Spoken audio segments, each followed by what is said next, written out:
La Caisse des Jardins des Bois-Francs est fière de présenter l'émission Rencontre avec les gens d'affaires de Warwick. Pour répondre à vos besoins financiers, nous sommes la force financière régionale.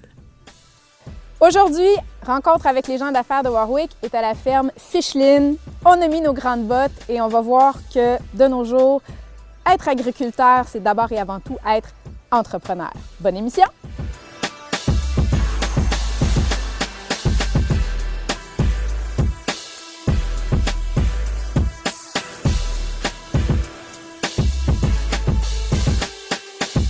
Bonjour Hugo, bonjour Véronique, merci de nous recevoir chez vous à la ferme Ficheline. On est chanceux, on a une belle journée. La ferme Ficheline, c'est une ferme laitière. Alors, parlez-nous un peu de votre troupeau. Combien de vaches vous avez? Et on a un chien aussi, mais qu'est-ce qu'on a dans l'étable? Bon, vache laitière Holstein à 99%, deux Suisses brunes. On a environ 80 vaches en lactation. Et puis, avec la relève, ça fait à peu près 135 têtes en tout. Là. OK. Donc, il y en a 80 qui, dans le moment, produisent du lait, puis les autres sont en préparation. Les jeunes, les veaux, la relève. Ouais. OK. Puis, 80 vaches comme ça en lactation, ça veut dire une production de combien de lait? Au fait, c'est ça, on produit en général en 2200 litres par jour. Là. 200 litres par jour? 2200 litres. 2200 litres par jour. Ouais. Ça fait beaucoup de verres de lait, ça. Oui. La ferme ici, c'est la ferme Ficheline. Hugo Ficheline, Véronique Leblanc. Donc, on devine que ça arrive du côté d'Hugo. Est-ce que c'est toi qui as démarré la ferme? Au fait, c'est mes parents. Mes parents qui ont acheté ici en 1979, OK. arrivés de la Suisse. Donc, c'est ça, mes parents, c'était des passionnés d'agriculture. En Suisse, c'était plus limité un petit peu. Est-ce qu'ils avaient déjà une ferme en Suisse? Il y avait une location. Mon OK. grand-père, il avait une ferme, mais mon père, il n'avait pas de ferme, il avait une location. Mais c'était sa passion, c'est son style de vie, c'est ça qu'il recherchait. Il en a entendu parler d'ici, il est venu voir, mes parents sont venus voir, puis ils ont tombé en amour là, avec l'agriculture ici. Là. Ils voyaient un bel avenir là-dedans avec nous, les 7 enfants. C'était curieux de leur part. C'était très, comment je pourrais dire, beaucoup. Hein, ça correspondait à ce qu'ils cherchaient, ouais, à leur rêve à eux. C'est ça. Donc, 7 enfants, déjà une expérience agricole en Suisse. Ouais. Pourquoi avoir choisi la région de Warwick? Au fait, Warwick, c'était... Le Québec, c'était plus maman qui parlait déjà le français. Elle a travaillé côté suisse-française. OK. C'est de là, ils ont choisi plus le Québec versus les autres provinces canadiennes. Warwick, ils ont ici la ferme comme telle, c'était proche de Victoriaville. Ils ont su qu'il y avait tout relié un petit peu à l'agriculture. Ils ont su qu'il y avait une école d'agriculture. Il y avait, en tout cas, il y avait des services proches. Tout. Ils trouvaient ça proche, des petites collines en arrière. Ici, ils appellent ça des montagnes. Nous, on appelle ça des collines. Ouais, pour des Suisses, c'est comme une petite bosse, c'est ça? C'est ça, oui. C'est des... Puis, oui, c'est ça. Puis, la ferme comme telle, ça leur a plu. Puis, c'est ça. Non, parce qu'ils avaient visité quelques fermes au Québec. Oui, ils ont visité plusieurs. Ouais. Puis il y avait beaucoup déjà de Suisses à l'époque au Québec. Dans la région, ici aussi, Oui, on oui. sait, il y a quand même une bonne population d'origine suisse aussi. Donc, il est en terrain un peu connu. Oui, c'est exactement, oui. Parfait. Puis, oui, c'est ça. Ils ont acheté à 79. Là, Donc, ça fait 40 ans. Ça fait 40 ans, oui. Mais toi, tu es arrivé à 10 ans. J'avais 10 ans, Ouais, à l'âge c'est de ça. 10 ans, oui. Parlais suisse, mais à l'école, il a appris le français très rapidement. Quand on est jeune, la culture... Ça rentre plus vite. Oui, c'est ça. Donc, tes parents arrivent, installent la ferme. Toi, est-ce que dès le départ, tu avais déjà un intérêt pour la ferme ou c'est venu plus tard? Oh, on était petits. C'est sûr qu'on adorait jouer dehors, les animaux, comme mes filles un peu aujourd'hui. À ce point-là, de savoir si je vais faire ça plus tard, non, peut-être que non. C'est venu là. quand, cette conviction-là moi, que je tu voulais pourrais continuer? dire, même secondaire, j'ai suivi même une formation personnelle à mécanique. Ça m'intéresse comme ben des jeunes. Puis, il y a une porte ouverte cégep, puis je suis allé voir un peu la formation de gestion agricole. J'ai vu ça, j'ai suivi le cours, puis je pense que c'est là que j'ai vu que c'était ce qui me convient, c'est ce qui me convient. Mais tu avais déjà la flamme entrepreneuriale en toi. Oui, Tu le sais, fait d'avoir ma propre c'est ça, entreprise, c'est- puis des animaux, des champs. Puis non, ça me convenait. C'est là que je pense à l'âge de cégep, ça. Puis tu es un gars indépendant aussi, le fait d'être agriculteur, tu fais tes propres choix. Tu sais, Oui. Ouais. Puis, donc, tu fais certaines études dans ça pour en venir à l'agriculture et tu prends la relève de tes parents quand? C'est ça. J'ai fini mon cégep, 3 années de cégep en 90. Je me suis vraiment tombé actionnaire en 93 en pourcentage là, avec mes parents depuis 93. Et Véronique, toi, tu arrives ici Puis, par le cœur? Est-ce que tu avais déjà un lien avec l'agriculture avant ou c'est juste les beaux yeux d'Hugo qui t'ont amené Mais sur non, la ferme? moi, je suis issue d'une ferme. En fait, mes parents ont une ferme. T'es un produit d'élevage, Oui, toi c'est aussi. ça, c'est ça. J'ai grandi sur une ferme familiale. Mes parents sont dans la région de Baie-du-Fèvre. J'ai un frère et une sœur. Là, c'est mon frère qui prend le relève. Mais en fait, à l'université, j'ai pris la voie là, de l'agronomie, de l'agroéconomie parce que j'étais beaucoup attirée par le côté des chiffres. Et là, ensuite, j'ai travaillé 15 ans dans une banque. Et durant ces 15 ans-là, j'ai rencontré Hugo en 2008. Et là, c'est là que, de fil en aiguille, on a eu 3 enfants. Et j'ai décidé de quitter mon emploi pour venir travailler ici à temps plein sur la ferme. On avait 3 jeunes enfants et on avait des projets d'agrandissement, de robotisation. Puis, devenu actionnaire en 2016. 2016 Oui, 1er janvier aussi, 2016. Là, À on 39 parle ans. de ferme, mais depuis tantôt, on parle de robotisation, de banque, de financement. On est loin de l'image de la ferme avec le fermier qui arrive avec son petit banc, son seau, son chapeau de paille puis qui traite ses vaches. À notre époque, une ferme, ça représente quoi comme business, comme entreprise? C'est plus juste de traire les Beaucoup vaches. d'investissements. Donc, des gros dollars à mettre. Oui. Il ne faut pas avoir peur de risques, puis de foncer, puis d'investir. Puis si on n'avance pas, comme on dit, on recule. Puis c'est ça, difficulté de main-d'œuvre, mais c'est partout un peu général, je pense, mais en agricole, je pense que c'est encore plus gros qu'ailleurs. Ouais. On entend beaucoup parler dans l'agricole, entre autres, de la main-d'œuvre étrangère qu'on doit aller chercher parce qu'on en manque ici. Est-ce que c'est votre cas? Est-ce que vous devez employer de la main-d'œuvre? Ça a été mis sur la table souvent. Oui, on en a discuté. Oui. Ce qu'on ne pas, c'est vraiment la nerf de la guerre comme cela. Là. Ouais. En étant robotisé, quand même automatisé, il faudrait dire aussi l'alimentation, tout, ça nous demande du personnel qui sont autonomes un peu. Qualifiés, autonomes. Moins de main-d'œuvre, oui, mais de la main-d'œuvre plus qualifiée, peut-être. Mais s'il y a plus de roulement, probablement que c'est plus dur aussi à ce moment-là d'avoir des gens qui connaissent le travail précisément, qui sont habitués. Donc, à ce niveau-là, c'est plus difficile d'avoir des gens sur qui on peut vraiment compter parce qu'ils ne sont pas là tout le temps, année après année, puis mois après mois. Les travailleurs étrangers, quand on les forme, c'est des gens de manœuvre là, qui peuvent répéter les mêmes tâches. Ils restent, par exemple, 9 mois. Un nouveau arrive, ils restent 2 semaines ensemble, l'autre part. Le même revient aussi. Donc, c'est une main-d'œuvre qui, avec le temps, peut être stable. Là. Donc, c'est cyclique. Oui, c'est cyclique. Par contre, c'est comme il disait, leur donner des tâches variées, ça peut être complexe. Puis au niveau de la langue, c'est une barrière aussi. C'est une barrière comme ça. Déjà là, c'est compliqué, comme il me disait, de l'expliquer à un Québécois. Il y a beaucoup de choses à monter. La formation d'un nouveau employeur, c'est énorme. On perd beaucoup de temps. Ça nous demande beaucoup de temps, de patience.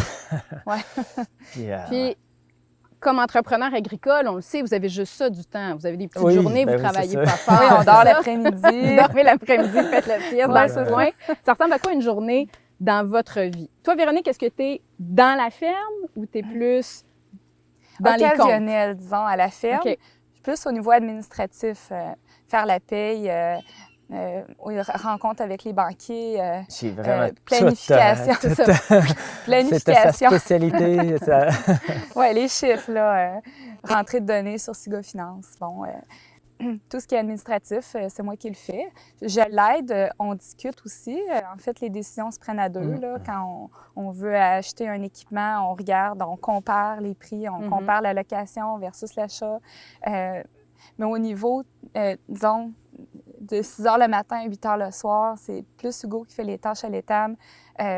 Puis Lors toi, des Mathieu? grandes journées, en slash, tout ça, là, elle va venir me donner un coup de main, là, Ouais. par exemple, un foin, puis tout Elle ça. apporte là. un petit sandwich ou elle, Ah non, elle a non, vraiment la carrément main à la pâte? au bal, puis non, elle sauve son gym cette journée-là, puis elle vient faire... Ah, ben, c'est bon, ça. Ouais, C'est pour ça que... Oui, je vis des voyages de foin, Ouais.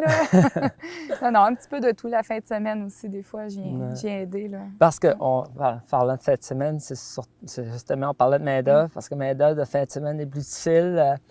Comme un autre entrepreneur, transport de lait, comme qui me disait, nous, les entrepreneurs, on est souvent les bouches-trous. Là. Tu sais, la fin de semaine, le jour de l'an, quand les employés ne vont pas rentrer, mais on a besoin d'être là. C'est Donc, pas vous qui faites l'horaire des autres, c'est les autres qui font votre horaire. Oui, c'est rendu. Oui, c'est ça. Bien, comme on parlait tantôt, rétention employé, pour que quelqu'un reste sur notre entreprise, il faut lui donner des bonnes conditions, des bons salaires, des congés, des avantages sociaux. Bon, avantages sociaux, ici, on s'entend que ce n'est pas les remboursements de frais dentaires, mais c'est plutôt, bon, on te prête le garage, on te donne un coup de main, on te prête un équipement, prends le tracteur une journée. Bon, ça, c'est Ils peuvent avoir du lait vraiment frais aussi. Oui, ils Oui, peuvent. Oh, oui.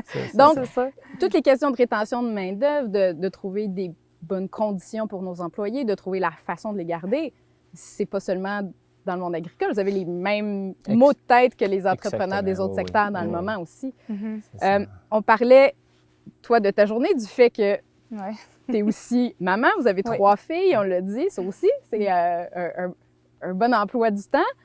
Tu donnes un coup de main à la ferme, tu fais toute la portion administrative. Des fois, tu vas au gym quand il n'y a pas assez de foin à rentrer. Hugo, toi, ta journée, ça commence à quelle heure? Ça finit à quelle heure? Et tu fais quoi à part des siestes dans le foin? Et il n'y a aucune journée type, aucune. Là, c'est ça qui est... Par exemple. On parle encore de train. Un train, habituellement, c'est à même journée, à même heure, même date, mais même tâche, là, ça n'existe plus beaucoup. Il y a, on dirait, trop des surprises. Ça, c'est encore aussi un peu l'automatisation qui nous amène. Il faut être très polyvalent, s'arranger avec tout un peu. Réparation, peu importe, une journée, mais une vache a décidé de sortir du parcours. Peu importe, on a plein de surprises, un veau. Un homme à tout faire, hein? Puis, c'est ça, des journées types, j'aurais bien de la misère. Mais en gros, c'est ça, le matin, on se lève. Le repos, ça nous permet peut-être d'être plus flexible un peu au niveau des horaires.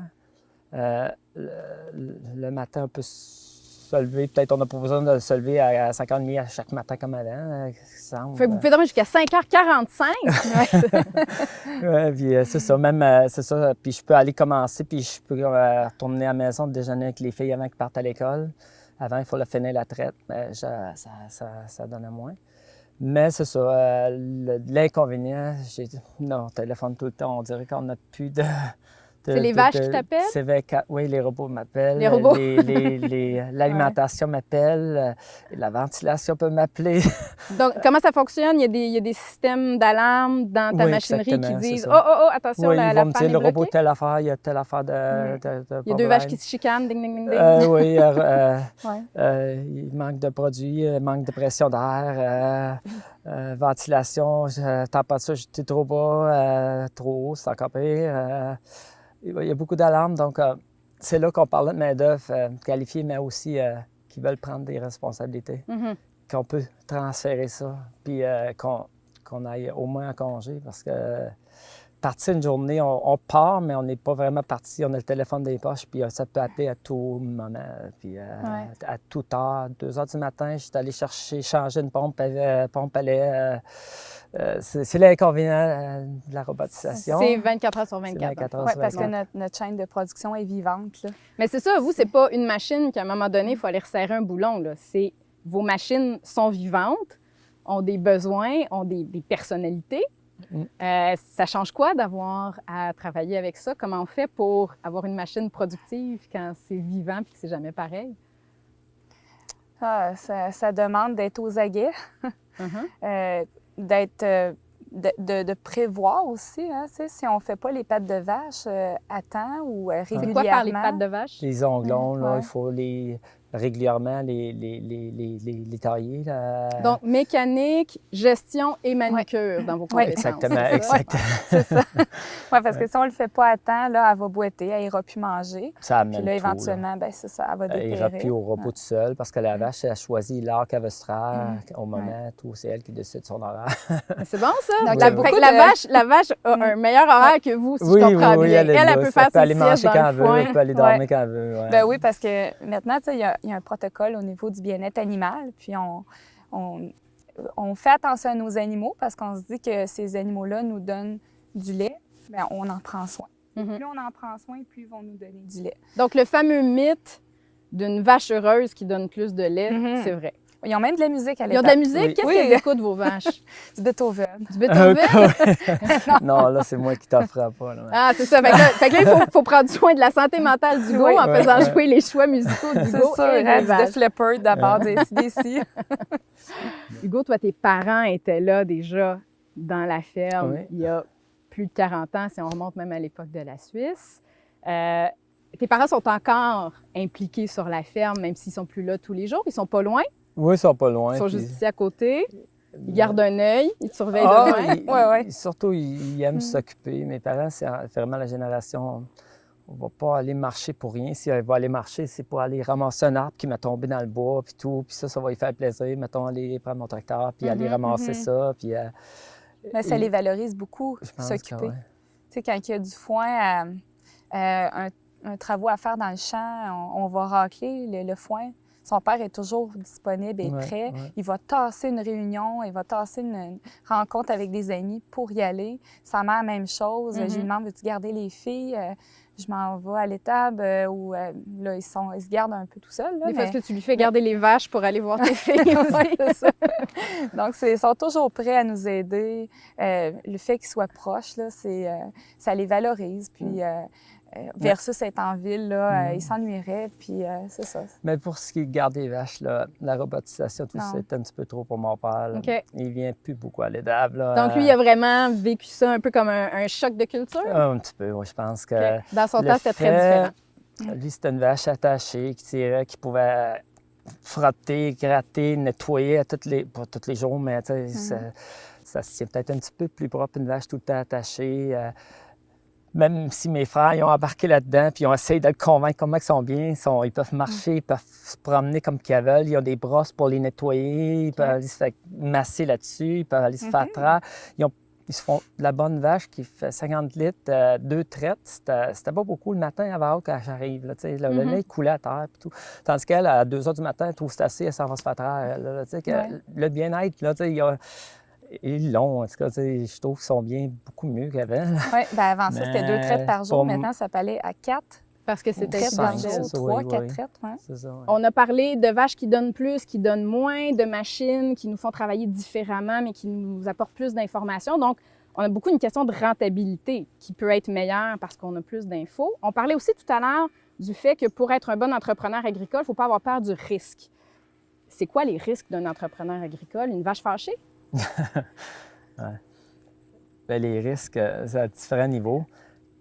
En termes, j'ai entendu par d'autres entrepreneurs, les risques, c'est tout, c'est tout prévisible. Tout. En agriculture, c'est plus compliqué. Les risques de maladie, les risques de météo, on n'a aucun contrôle là-dessus. Parce que vous avez les vaches, mais vous avez aussi les champs. Donc, vous produisez une partie de ce que On vous produit toute la consommez. nourriture à peu près pour, OK. pour nos vaches, à part certains intrants, là, suppléments, là, tout. Là.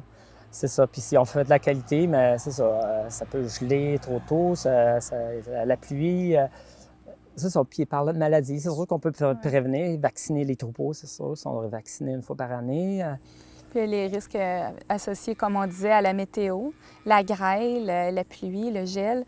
Après ça, les risques de fluctuation de prix. Tu sais, notre tourteau de soya peut nous coûter plus cher parce qu'il arrive, par exemple, si on achète du tourteau de soya, puis il y a plus de rendement, par exemple, que projeté aux États-Unis, bien là, le prix du tourteau peut baisser. Donc là, ça peut nous avantager. Après ça, le maïs, c'est la même chose. Si on achète du maïs de l'extérieur, si le prix monte une année, ça va affecter notre coût de production. côté des prix, côté des taux d'intérêt, bien là, nos emprunts, ça va coûter plus cher d'intérêt. Après ça... Puis vous avez un quota, donc vous ne pouvez pas décider que vous allez doubler votre production. Non. Vous avez un montant, une quantité maximale de lait que vous pouvez produire. Vous n'avez pas besoin de courir après les clients parce que votre client il est prédéterminé. Des robots, des bâtiments... Combien ça coûte une vache, une bonne vache là, qui donne du bon lait? C'est variable. Mettons, ça peut être de 3 000 à 10 000, là, mais une vache productrice moyenne, en moyenne, c'est mettons 3 à 5 000. Là, c'est quand même une machine qui coûte cher, une vache. Je présume qu'un robot, c'est pas donné non plus. On parle de entre 250 000, autour de... C'est des gros dollars qui sont investis dans une ferme. Pour investir comme ça, pour travailler fort comme ça, est-ce que ça vaut la peine? Est-ce qu'on fait ça juste par vocation et par passion ou si ça se peut, un agriculteur qui est très à l'aise financièrement, comme nos clichés d'entrepreneurs à succès? Très bon. Je dirais pas juste par passion, riche, c'est pas assez, je pense. C'est sûr qu'il faut qu'il y ait au bout, quelque chose au bout, mais la passion, ça l'apprend parce que juste pour l'argent, pas grand monde va rester là-dedans, c'est sûr. Hugo, Véronique, avec le chemin parcouru au cours des dernières années, ce que vous avez fait avec la ferme que tes parents ont démarré, Hugo, c'est quoi votre plus grande fierté quand vous regardez tout ça? On a monté une belle génétique, un beau troupeau. C'est une entreprise viable aujourd'hui, puis on fait ce qu'on aime, je pense. La plus grosse fierté, c'est un peu un tout, je pense. Toi, je pense de voir que les décisions qu'on a prises, en général, c'est des bonnes décisions qui ont été rentables. C'est sûr qu'on fait toujours des moins bons coups, mais on focus sur nos bons coups aussi, qu'on est fiers du chemin parcouru, que nos enfants aiment ça, viennent nous retrouver à l'étable, qui prennent plaisir à venir flatter les chats, les veaux. La fierté de voir qu'on est encore en agriculture aujourd'hui malgré toutes les contraintes et les embûches. Là. D'après vous, est-ce que c'est une de vos filles qui va devenir la 3e génération de Ficheline ou est-ce que peut-être ça va être plus de vendre un jour quand vous voudrez prendre votre retraite? Votre boule de cristal, qu'est-ce qu'elle dit dans le moment? C'est un souhait, je pense qu'on souhaite tout. Mais ce serait vraiment un choix imposé. C'est trop tôt, je pense, aujourd'hui, encore de le dire. Si dans 10 ans, dans 15 ans, on ne sait pas. Moi, c'est que mes filles soient heureuses, avant tout. Si vous les autorisez juste à aller au cinéma avec des petits gars qui ont grandi sur une ferme, c'est ça? Le critère, ça va être « T'aimes-tu la ferme, toi aussi? » Aussi, de voir que... Puis ça peut être une relève non apparentée aussi. Mais c'est sûr que ça serait le fun que ça continue, là. Mais il n'y a rien de garanti que vous êtes en paix avec ça aussi. Ben oui, ils ont leur choix. Ils respectent toujours leur propre choix, c'est ça. Je vous remercie, Véronique et Hugo, de nous avoir donné toutes ces infos-là et on va aller voir la ferme de l'intérieur parce que on veut les voir, ces vaches-là. Oui. Parfait. On y va. C'est bon, merci. Une ferme comme la ferme Ficheline, ça produit beaucoup de lait parce qu'on consomme beaucoup de lait. Savez-vous combien de lait ça prend pour faire 200 grammes de fromage comme ça? Roulement de tambour, ça prend 2 litres. Tout ça pour faire ça. Donc, c'est pour ça qu'on fait beaucoup de lait au Québec. Comme défi, c'est ça. J'aimerais ça que tu me bobinette. Avec le robot, je peux-tu peser sur le piton? On va ménager le robot un peu. On va pas le on maganer y aujourd'hui. va. On veut pas le... Puis je veux une chaudière pleine. Là. Une chaudière pleine, ça se peut, ça? Au fait, là, elle peut donner ça, oui. Ah ouais? Oui. Alors, c'est une émission spéciale de 2 heures aujourd'hui, mesdames et messieurs. Au fait, on va se concentrer de plus. Un petit fond. De moins, OK. Oui. Au fait, je vais la nettoyer. Je vais te la faire nettoyer. OK. Donc... nettoie comme il faut pour que ça descende de lait. On veut pas de fumier dans notre verre de lait. Exactement. Bonjour. Elle s'appelle Bobinette. C'est ma nouvelle amie. Alors, Bobinette,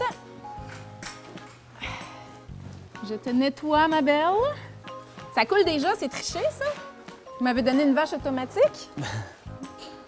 Ça, c'est fait, merci. Ça. Donc, la chaudière en dessous.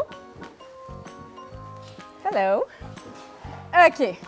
Puis là, là, faut que je trouve comment ça marche une vache. OK, Bobinette, les deux mains ou juste une, qu'est-ce qui est mieux? Un vrai, c'est à deux mains. Un vrai, c'est à deux mains de chaque côté de la jambe. Hello! Wouhou! Hey, ça marche! C'est comme dans les films! Faut viser le saut, par exemple. C'est ça la difficulté. Bobinette, ça va? C'est bon pour toi? Ah, merci, merci. C'est du travail d'équipe. Là, j'en envoie partout. Ça s'en vient. On a presque la moitié d'un shooter de lait. Assez pour un café. Oui, pour quelqu'un qui veut pas un latte, c'est correct. On est dans le 1 crémette et demie. Ça s'en vient. Merci, Bobinette. Tu me fais réaliser mon rêve d'enfance. Wouhou! Je me découvre une nouvelle vocation, je pense. Je pense que je vais m'acheter quelques vaches. Est-ce que, Hugo, est-ce que tu m'engages? Est-ce que je suis plus efficace que ton robot? Non, hein? Faut être T'as le droit de le dire. T'as le droit de dire non. Faut être prêt à amener 2 heures du matin aussi. Là. Non, c'est ça, tu m'appelleras si tu vas en vacances. Ça s'en vient, ça s'en vient. Est-ce que je devrais changer de crayon pour qu'elle soit égale partout? Elle va sûrement aller se finir au robot tantôt. Là. Tu vas te finir au robot, ma belle? OK, là, c'est là que je vise à côté un petit peu, là. Hey, quand même, là, ça s'en vient. Je pense que je suis pas pire pantoute. Je suis la trailleuse de l'année. Je suis pas prête à me robotiser, là, mais quand même, je suis fière de moi. Alors, voulez-vous voir le fruit de mon travail? Ça coule encore. C'est ça, on a triché, on a pris une vache qui saute au trait. Regarde, c'est-tu pas pire, Hugo? Ouais, parfait. Regarde, j'ai au moins, là, 2 shooters. Hein? C'est bon, les filles? Est-ce que je suis bonne? Est-ce que je suis une bonne trailleuse de vaches? Ouais. OK, phew. J'ai eu la bénédiction des futures fermières. Je suis correcte. Voilà le fruit de mon travail, Hugo. Merci. Tu peux aller vendre ça sur tous les marchés du monde maintenant. C'est le meilleur. Ouais. Merci. Ben, excellent, parfait. Mission accomplie. Mission accomplie. Kim, Cindy, c'est vous les futures fermières Ficheline. Vous êtes la prochaine génération. Aujourd'hui, vous nous présentez votre vache préférée. Bonjour, mademoiselle. Vous allez bien? Comment elle s'appelle, votre vache? Rosalie. Rosalie. Bonjour, Rosalie. Et pourquoi c'est votre vache préférée? Parce que elle est comme un chien. C'est comme un chien, à Jacques? Non, elle nous suit partout. Ah! Puis elle est vraiment douce. Fait que c'est votre amie. Ouais. Puis je vois qu'elle n'est pas comme les autres. Elle est brune. Est-ce que c'est une vache qui donne du lait au chocolat? Non. Non? Ça marche pas comme ça? Ah, bon. Ben, enchantée, Rosalie. Dis bonjour aux amis à la maison. Cette émission était une présentation de la Caisse des Jardins des Bois-Francs. Pour répondre à vos besoins financiers, nous sommes la Force financière régionale.